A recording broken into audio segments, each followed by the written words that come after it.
আসসালামু আলাইকুম রহমতুল্লাহি ওয়া বারাকাতুহু। বিএড সম্পর্কে একটু কথা বলবো। যারা 18তম শিক্ষক নিবন্ধন ভাইবা উত্তীর্ণ হয়েছেন,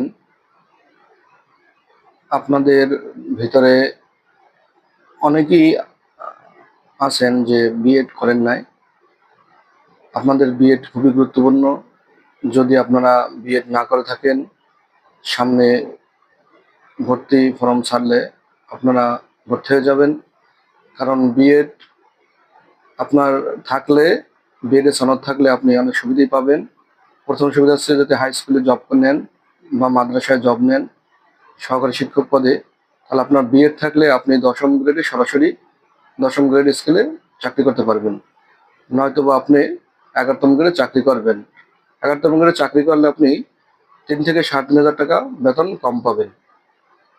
এবং বিএড করা থাকলে যারা সামনে প্রাইমারিতে জব নেবেন তাদেরও সুবিধা। যেমন আপনি বিএড করা থাকলে আপনি ইন্সট্রাক্টর পদে যেতে পারবেন এবং বিএড দিয়েও অনেক সুবিধা পাওয়া যায়। তাই বিএড করবেন ইনশাল্লাহ।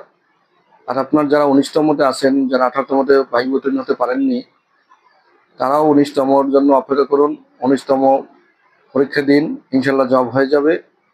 এবং 19তমতে যারা আবেদন করবেন, যারা 18তমতে ভাইবা উত্তীর্ণ হতে পারেননি, তারাও সম্ভব হলে সামনে বিএড দিলে ভর্তি হয়ে যাবেন। কারণ এই সেক্টর আসলে আপনার বিএড মাস্ট বি দরকার। ধন্যবাদ।